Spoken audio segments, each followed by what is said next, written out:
GMR Shopping Mall grand opening on 10th September in Miapur. Om Gam Ganadhipataye Namaha. Om Gam Ganadhipataye Namaha. Hi IG viewers.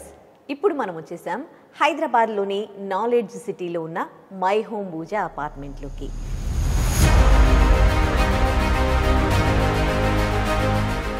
మరి my home పూజ అంటే హైదరాబాద్లో ప్రతి ఒక్కరూ గుర్తుపడతారు.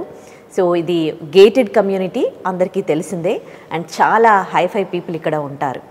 అయితే ఇప్పుడు ఇంకో విధంగా కూడా మై హోమ్ పూజకి చాలా పేరు వచ్చింది. అది ఏ విధంగా అంటే వినాయకుడి లడ్డు వేలం పాటలు. మనకి వినాయకుడి లడ్డు వేలం పాట అనగానే మొదటగా గుర్తొచ్చేది బాలాపూర్ లడ్డు.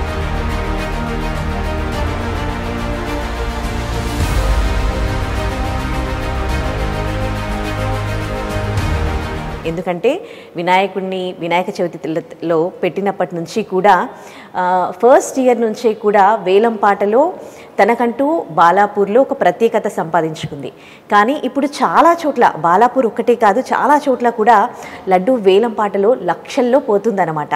సో బాలాపూర్ తర్వాత మళ్ళీ మనం మాట్లాడుకోవాలి అని అంటే మై హోమ్ పూజ. ఎందుకంటే ఈసారి లడ్డు వేలం పాటలో 51,07,777 రూపాయలకు కొనడం జరిగింది. మరి అది కొన్నది ఎవరో కాదు, కొండపల్లి గణేష్ గారు. మరి వాళ్ళ ఇంటికే మనం వచ్చాము. అతను మై హోమ్ పూజలోనే ఉంటారు. ఒకసారి లోపలికి వెళ్ళి వాళ్ళతో మాట్లాడదాం.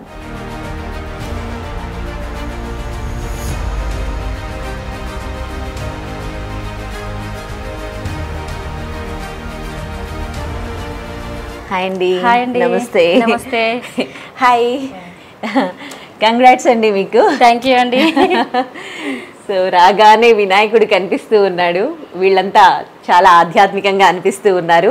లాస్ట్ టైం కూడా లడ్డు వీళ్ళే కొన్నారు, కొండపల్లి గణేష్ గారు, ఖమ్మం వాసి. వాళ్ళ మిస్సెస్ తను. మీ గుడ్ నేమ్ అండి? కొండపల్లి సరిత అండి నా పేరు. ఓకే. బాబు? బాబు తనీష్. ఓకే. ఒక్కడే బాబు? ఇద్దరు బాబులు అండి, విఘ్నేష్, తనీష్ ఇద్దరు. ఓకే. సో ఒకసారి లోపలికి వెళ్ళి మాట్లాడుకుందాం.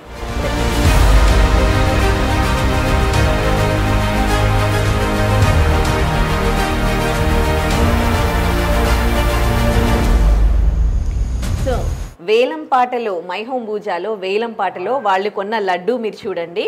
వీళ్ళు 51,07,777 రూపాయలు పెట్టి ఈ లడ్డు కొనడం జరిగింది. లాస్ట్ టైం కూడా వీళ్ళే కొన్నారు, అప్పుడు 29 లక్షలు. ఆ తర్వాత వాళ్ళకి బిజినెస్లో బాగా కలిసి వచ్చింది. అందుకోసమని ఈసారి వేలం పాట కూడా చాలా పోటాపోటీగా జరిగింది. ఇంకొకరు కూడా చాలామంది పార్టిసిపేట్ చేశారు కదండి.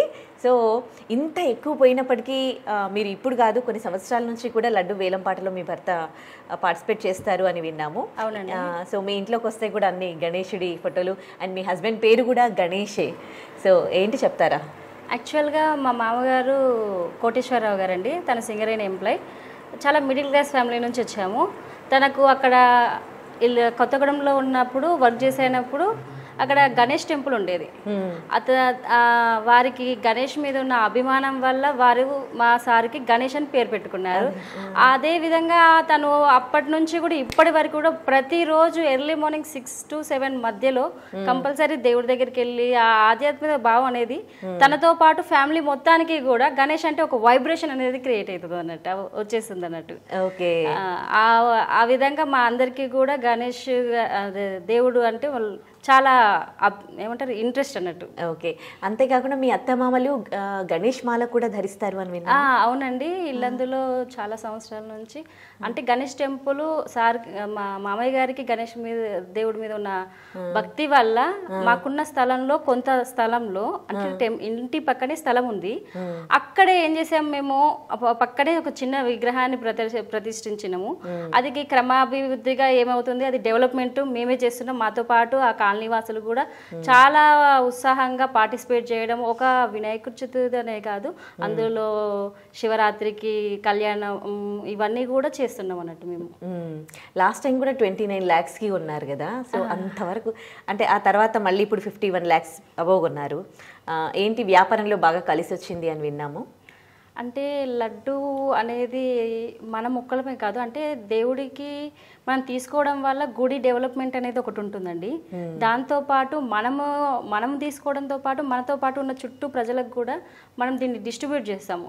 దేవుడి ఆశీస్సులు మనకు ఉంటాయి, మనతో పాటు వాళ్ళకు ఉంటాయి. అంటే మన ద్వారా, అంటే మనం తీసుకోవడం వల్ల అయితే కొంచెం అమౌంట్ అనేది పెరిగిద్ది, అది గుడికి ఉపయోగపడుతుంది. మనతో పాటు వేరే పబ్లిక్ అయితే ఏం చేస్తుంటే వాళ్ళ ఇంటి వరకు మాత్రమే తీసుకుంటారు, ఎవరికి డిస్ట్రిబ్యూషన్ చేయరు. మనం తీసుకోవడం వల్ల పక్కన మన చుట్టూ ఉన్న నైబర్స్ తో పాటు మనతో ప్రయాణించిన వాళ్ళందరికీ కూడా మనకు దేవుడు ఆశీస్సులు చేసి మనం ఎంత అభివృద్ధి చెందుతున్నాం, మనతో పాటు వాళ్ళందరూ కూడా అంతే అభివృద్ధి చెందుతారు కదా. సూపర్. ఓకే, ఇప్పుడు లాస్ట్ టైం కొన్నారు కదా, అంటే మీకు బిజినెస్లో ఏ విధంగా కలిసి వచ్చింది? అంటే మేము చేసే వ్యాపారము రియల్ ఎస్టేట్ అండి, దాంతోపాటు ఇంకా కొన్ని ఉన్నాయి. మేము తీసుకున్న ప్రతి స్టెప్లో కూడా దేవుడి యొక్క అనుగ్రహం ఉండడం వల్ల, ఈ లడ్డు తీసుకోవడం వల్లనే మనకి జరిగిందేమో అన్న ఉద్దేశం కూడా మాకు ఉండడం వల్ల మేము ఈసారి కూడా యాక్షన్లో పాట పడాల్సి వచ్చింది. ఓకే, ఎట్లా జరుగుతాయి ఇక్కడ మైహోం పూజలో? వినాయక చవితి పెట్టినప్పటి నుంచి వినాయక చవితి అని కాదండి, ప్రతి ఫెస్టివల్ కూడా చాలా బాగా చేశారు. ఇది ముస్లిమ్స్ ఫెస్టివల్, ఇది హిందూస్ ఫెస్టివల్, ఇది క్రిస్టియన్స్ ఫెస్టివల్ అనుకుంటా వసుదైక కుటుంబం అనేది మహం పూజలో ఉంటుంది. ఓకే, యాక్చువల్లీ అనుకుంటాం అంటే చాలా పెద్ద పెద్ద ఫ్లాట్స్ కదా, ఒకరితో ఒకరికి సంబంధం లేనట్టు ఉంటారేమో అన్నట్టుగా. వాళ్ళ బిజీ షెడ్యూల్ వాళ్ళకే ఉంటుందండి. ఇట్లాంటి ఫెస్టివల్స్ వచ్చినప్పుడు మాత్రమే కమ్యూనికేషన్ అనేది జరుగుతుంది. అంటే ఎవరి బిజీ టైం వాళ్ళది, కాకపోతే ఫెస్టివల్ టైమ్స్ లో ఇంత టైం అనేది స్పెండ్ చేయడానికి ఆ టైంలో ఉంటుంది అన్నట్టు. ఓకే, ఇప్పుడు ఈ అమౌంట్ ఎప్పటిలోపు కట్టాల్సి ఉంటుంది? ఇప్పటి వరకు అప్పడం లేదండి, యాక్షన్ పడిన జస్ట్ 1 or 2 days లోనే మనం చెక్ అనేది కంపల్సరీ ఇచ్చేసేయాలి. ఓకే, ఐ థింక్ ఇచ్చినామనే మేము అనుకుంటున్నాం. Okay, fine. సో ఇప్పుడు ఆక్షన్లో పార్టిసిపేట్ చేసేటప్పుడు మీ హస్బెండ్ ముందే మీరు అనుకున్నారా ఎంతకు పోయినా కానీ కొనాలి అని? వాస్తవం చెప్పాలంటే అండి, లాస్ట్ టైం పాడినాం కాబట్టి ఎక్కడైనా సరే ఒకసారి పాడడం అనేది మన ఇది, తర్వాత మనతో పాటు మిగిలిన వాళ్ళు పాడాలి అని అనుకుంటాము. యాక్చువల్గా మమ్మల్ని రెడీ అవ్వమనే ఉన్నారు సార్. మేమేమనుకున్నాము ఏంటి అంటే, ప్రతిసారి పాడిన వాళ్ళని మనం సన్మానం ద్వారా ఏమంటారు సన్నాయి మేళమింపుల ద్వారా తీసుకెళ్తారు అంటే, ఓహో ఇలా తీసుకెళ్ళి మనం సన్మానిస్తారేమో అనుకొని మేము అనుకున్నాం. తను మాకు చెప్పలేదు, తను పార్టిసిపేట్ చేస్తున్నా అన్న విషయం మాకు తెలియదు వాస్తవానికి. అక్కడికి పోయిన తర్వాత 25 lakhs దాకా కూడా సార్ అసలు ఏం పాట పాడలేదు. అంటే ఇంతకుముందు 29 lakhs కదా, అంటే దాని బిట్ అనేది ఎబో కావాలి, అందుకోసం తను కామ్ గా ఉన్నాడు. సరే లే అనుకున్నాం మేము. తర్వాత మెల్లగా 25 నుంచి స్టార్ట్ అవుతుంటుంటే అప్పటికి నేను ఆపాను, వద్దులేండి మిగిలిన వాళ్ళకు కూడా అవకాశం ఇద్దాము అని అన్నాను. సార్కి ఇంతకుముందు తీసుకున్న ఇప్పుడు వ్యాపారం అభివృద్ధి చెందడం జరిగింది కాబట్టి అది దాన్ని ఉద్దేశించి సార్ తీసుకోవాల్సి వచ్చింది అన్నట్టు. ఓకే, ఇప్పుడు ఈ లడ్డూని ఎట్లా డిస్ట్రిబ్యూట్ చేస్తారు? ఎవరెవరికి డిస్ట్రిబ్యూట్ చేస్తారు? మైహోం బూజా రెసిడెన్షియల్లో ఉన్న వాళ్ళందరూ ప్రతి ఫ్లాట్కి ఇస్తాము. మాతో పాటు వ్యాపారంలో ఉన్న వాళ్ళందరికీ కూడా, ప్రతి మన ఆఫీస్లో వర్క్ చేసే వాళ్ళతో పాటు ప్రతి ఒక్కరికి కూడా మేము డిస్ట్రిబ్యూషన్ అనేది చేసాం. ఊర్లో కూడా అంటే మనతో పాటు ఎవరెవరు ప్రయాణిస్తున్నారో ఫస్ట్ నుంచి మా వ్యాపారం స్టార్ట్ చేసి 2006లో స్టార్ట్ చేశారు యాక్చువల్గా. అంటే దినదినాభివృద్ధిగా జరుగుతున్నది ఇది కూడా. మీకు మొదలే చెప్పాం మేము మిడిల్ క్లాస్ నుంచి వచ్చామని, సో ఇది కంటిన్యూ చేస్తాం అన్నట్టు అలా. Okay, so great. Middle class నుంచి ఈ రేంజ్కి ఎదిగి ఇవాళ మీరు ఆ గణపతి లడ్డూనే దక్కించుకున్నారు లక్షల్లో. అది కూడా దేవుడు అనుగ్రహం ఉంటే ఏదైనా జరిగిద్దండి. ఓకే, దేవుడు అనుకున్నారు, తను మా ద్వారా తీసుకోవాలనుకున్నారు కాబట్టి మేము తీసుకున్నామని మేము అనుకుంటున్నాం. పొలాల్లో కూడా చల్లుతారు ఇలా పొలాలు ఉన్నవాళ్ళు అని అంటారు, మీకున్నాయా? ఉన్నాయండి. ఓకే, ఈ పొలాల్లో చల్లుతారా నిజంగా లడ్డూని? కంపల్సరీగా చల్లుతారండి. ఎంతో అంత. ఇంతకుముందు ఏం చేసేలా అంటే మేమే పాడినాం, మనకే ఉండాలి అనేది స్వార్థం అనేది ఉండేది. ఇప్పుడు ఏంటంటే మనం డిస్ట్రిబ్యూట్ చేయడం వల్ల ఎంతో అంత కొంత అనేది పొలాల్లో వేయడం జరిగిద్దండి. ఓకే, ఇంకా గణేశుడికి సంబంధించి ఎటువంటి ఉత్సవాలు చేస్తారు మీరు ఇంట్లో? ఎలాంటి పూజలు చేస్తూ ఉంటారు? అంటే స్పెషల్గా చెప్పాలంటే వినాయక చవితి అని, మళ్ళీ తర్వాత వెనస్డే మేము కంపల్సరీగా వినాయకుడికి పూజలు చేయడం అనేది జరుగుతుందండి.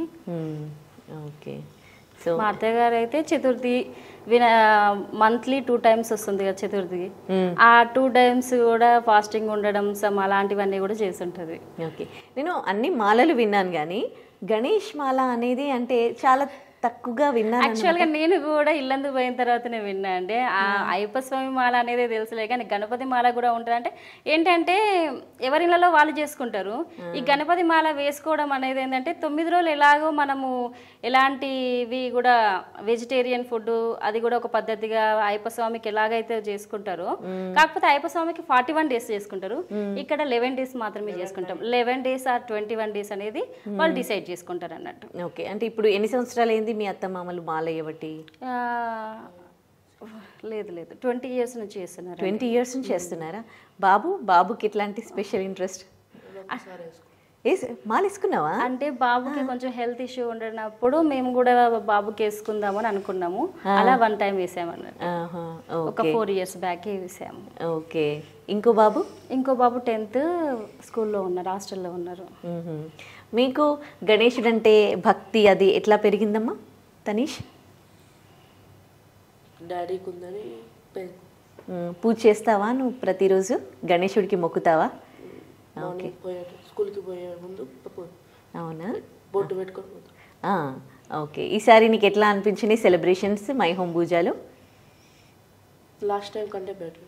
అవునా, ఓకే. నువ్వు ఎట్లా ఎంజాయ్ చేస్తావు ఈ వినాయక చవితి నిమజ్జనం వరకు కూడా? పోయి అక్కడే ఉండి హెల్ప్ చేసి. ఓకే, యాక్చువల్గా మేము ఇల్లందులో ఉన్నప్పుడు అయితే ప్రతిదీ అంటే ఎవ్రీడే ఏదో ఒక స్పెషల్గా అంటే హనుమాన్ జయంతి కానీ కుంకుమార్చన ఇట్లాంటివి అక్కడ కూడా డైలీ మార్నింగ్ ఈవినింగ్ అనేవి పూజలు కంపల్సరీ చేస్తారనండి. అయితే వీళ్ళు ఏంటంటే మాతో పాటు మేమేం చేస్తున్నామో మా వెనకనే వచ్చి వీళ్ళు కూడా అది కంటిన్యూ అవ్వడం వల్ల వాళ్ళకి అదొకటి సెలబ్రేషన్ లో పార్టిసిపేట్ చేస్తుంటారు. పెద్దవాళ్ళు ఎట్లా చేస్తే పిల్లలు ఫాలో అవుతూ ఉంటారు కదా. సో ఫ్యామిలీలోనే ఉంది గణేశుడు అంటే ఒక భక్తి విశ్వాసం. సో వాళ్ళు పిల్లలకు కూడా అదే వచ్చింది అన్నమాట. ఓకే, అక్కడ ఇల్లందులో టెంపుల్లో మొత్తం అంటే అది గవర్నమెంట్ అండర్ ఏమైనా తీసుకుందా? డెవలప్ అవుతుంది కాబట్టి మీరే చూసుకుంటారా? మేమే చూసుకుంటున్నామండి. ఓకే, సో అంటే ఎక్కువ మంది వస్తూ ఉంటారా క్రౌడ్? కాలనీలో ఉన్న వాళ్ళ వరకైతే వచ్చేస్తారండి, కాలనీలో ఉన్నంత వరకైతే వస్తుంటారు. ఓకే, ఆ టెంపుల్లో ఇంకా ఎట్లాంటి సెలబ్రేషన్స్ అవుతాయి? పండగలప్పుడు ఎట్లా ఉంటుంది అక్కడ? పండగలు అని మీరు వెళ్ళడం జరుగుతుందా అక్కడికి? పండగలప్పుడు కంపల్సరీ వెళ్తామండి. దసరా టైంలో నవరాత్రి ఉత్సవాలు జరుపుతారు, దుర్గామాత ఉత్సవాలు జరుగుతాయి, వినాయకుని పూజలు జరుగుతాయి. శివరాత్రి టైంలో మేమే విగ్రహాలను తీసుకొని ప్రతిష్ఠించి వాటి శివ కళ్యాణం చేయడము ఇలాంటివి జరుగుతాయండి. ఓకే, మీ మామగారు సింగరేణిలో ఎంప్లాయీ అన్నారు. మీ హస్బెండ్ చాలా అంటే మిడిల్ క్లాస్ ఫ్యామిలీ నుంచి ఇక్కడ వరకు ఎదిగారు అని అన్నారు కదా. సో ఎట్లా ఎదగడం జరిగింది? ఏది బాగా కలిసి వచ్చింది? ఫస్ట్ తను MBA చేశారండి. MBA చేసిన తర్వాత అవుట్ ఆఫ్ వెళ్ళి అక్కడ నుంచి వచ్చేసి తన ఉన్న సరౌండింగ్ నుంచి ఏ బిజినెస్కి ఏ రకంగా అంటే బ్యాంక్లో జాబ్ చేశారు. తను బ్యాంక్లో జాబ్ చేసి అక్కడ అన్ని మెలకువలు తెలుసుకొని తర్వాత బిజినెస్ అనేది స్టార్ట్ చేశారు. అలా ఒక దాని తర్వాత ఏ టైంలో ఏది వస్తుంది అనేది ముందే గెస్ చేసి తను అంటే ఇప్పుడు ఈ ఫ్యూచర్ ఇప్పుడు ఇట్లున్నది, నెక్స్ట్ ఏమొస్తుంది, ఏ బిజినెస్ అయితే బాగుంటుంది అని ముందు 1 step ముందే ఉంటాడు. ఓకే, సో ఎక్స్పీరియన్స్ చేసిండు కాబట్టి సో తనకు ముందే తెలిసిపోద్ది అనమాట. ఎనీవేస్ చాలా సంతోషం మిమ్మల్ని కలవడం. లడ్డు కొన్న వాళ్ళ ఇంటికి మేము కూడా వచ్చాము. సో ప్రతి ఏడాది కూడా మీరు పార్టిసిపేట్ చేయాలి. ఆ గణనాథుడి ఆశీస్సులు మీ పైన ఎప్పటికీ ఉండాలని కోరుకుంటూ థ్యాంక్ యూ అండి. And for more videos, please subscribe to iDream. Please subscribe to iDream. Please subscribe iDream. And please subscribe to iDream. For more videos, subscribe to iDream. please like, share and subscribe to the channel. Congratulations, iDream. Subscribe to iDream. Subscribe to iDream. So subscribe to iDream Media. iDream ki iDream team andarki huge congratulations. Please subscribe iDream Media. Please subscribe to iDream. Subscribe iDream. Please subscribe to iDream. iDream అంటే నా కళల channel subscribe చేసుకున్న నోరు తిరుగుతలేదు, మీరైతే గంట గుర్తు కొట్టండి. For more such videos, please subscribe to iDream. Subscribe to iDream. Please subscribe to iDream. Please subscribe iDream Media. Please do subscribe to iDream. Please subscribe to iDream Media. For best entertainment and information, please subscribe iDream. And don't forget to subscribe to iDream.